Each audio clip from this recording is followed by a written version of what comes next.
তাই তো দেখি আমরা যখন বেদাতের বিরুদ্ধে সুন্নাতের পক্ষে কথা বলতে যাই, যখন কোন জায়গাতে বেদাত প্রতিষ্ঠিত হয়ে আছে বেদাতের বিরুদ্ধে কথা বলি, সুন্নাহ প্রতিষ্ঠিত করার চেষ্টা করি, তখন মানুষ আমাদেরকে বিভিন্ন ভাবে বিভিন্ন গালিগালাজ করে থাকে। গালিগালাজ করে তো করে, একেবারে পাগলা কুকুরের মতন ক্ষিপ্ত হয়ে ইট পাটকেল ঢেল নানান রকম ভাবে আমাদেরকে আক্রমণাত্মক ব্যবহার করে।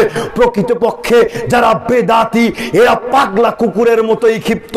আপনি বলবেন মোহাম্মদ আলী ভাই সাহেব এটা আবার কেমন কথা হয়ে গেল? আপনি হাদিস দেখলে দেখতে পারবেন, আল্লাহর নবী বলছেন ওয়াইন্নাহু সায়াখরুজু মিন উম্মতি আকওয়ামুন তাজারা বিহিম তিলকাল আহওয়া কামা ইয়াতাজারাল কালবু লিসাহিবিহি।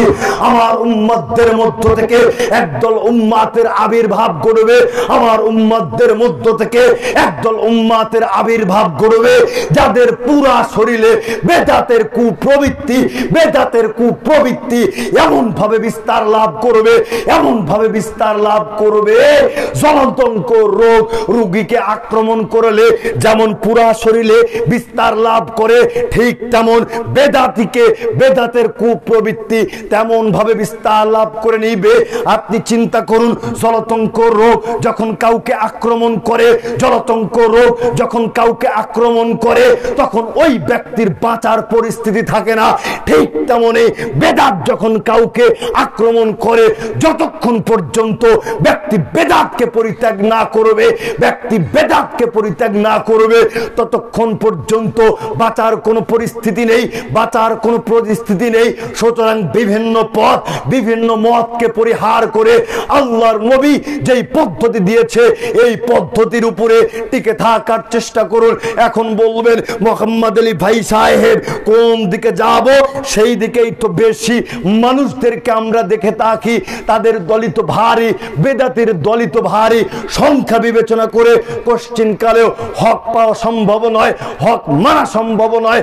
সহিহ মুসলিমের হাদিসের দিকে লক্ষ্য করলে দেখা যায় আল্লাহর নবী বলছেন ইন্নাল ইসলাম বাদা গরিবা ওয়া সায়াউদু গরিবা কামা বাদা ওয়া হুয়া ইয়াসিরু বাইনাল মসজিদাইনি কামা তাসিরুল হাইয়াতু মিন যুহরিহা। ইসলামের সূচনা হয়েছিল সংখ্যালঘু অবস্থাতে, ইসলামের সূচনা হয়েছিল সংখ্যালঘু অবস্থাতে, আবার সংখ্যালঘু অবস্থাতে ফিরে যাবে, আবার সংখ্যালঘু অবস্থাতে ফিরে যাবে।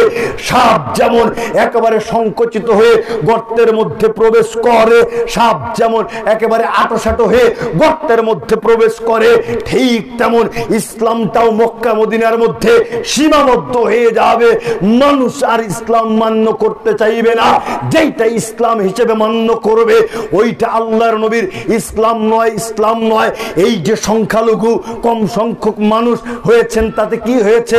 তাতে কোনো যায় আসে না।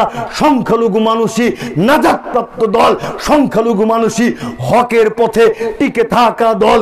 এর পরের হাদিসটাই পাবেন সহিহ মুসলিমে, আল্লাহর নবী বলছেন বাদাল ইসলাম গরিবা ওয়া সায়াউদু কামা বাদা গরিবা ফাতুবা লিল গুরাবাই। সংখ্যালঘু অবস্থাতে ইসলাম এসেছে, আবার সংখ্যালঘু অবস্থাতে ফিরে যাবে। শুভ সংবাদ তাদের জন্য, শুভ সংবাদ তাদের জন্য যারা এই সংখ্যালঘু অবস্থাতে হকের উপরে টিকে রয়েছিল, কুরআন এবং সহিহ হাদিসের উপরে টিকে ছিল। সুতরাং মন খারাপ করার কিছু নেই। যারা এই কম সংখ্যক মানুষ কুরআন এবং সহিহ হাদিস মেনে জীবন যাপন করছে তারাই মূলত নাজাতপ্রাপ্ত দল, তারাই নাজাতপ্রাপ্ত দল।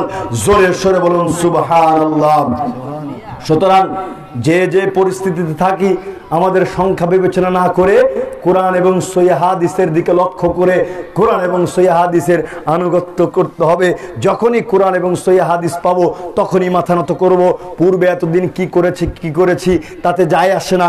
যখনই দেখব কোনো আমল কোরআন এবং সহিহ হাদিসের সাথে মিলতেছে না তখন সেই আমল পরিত্যাগ করে কোরআন এবং হাদিসের সাথে যেটা মিলে সেটাই আমাদেরকে মান্য করতে হবে।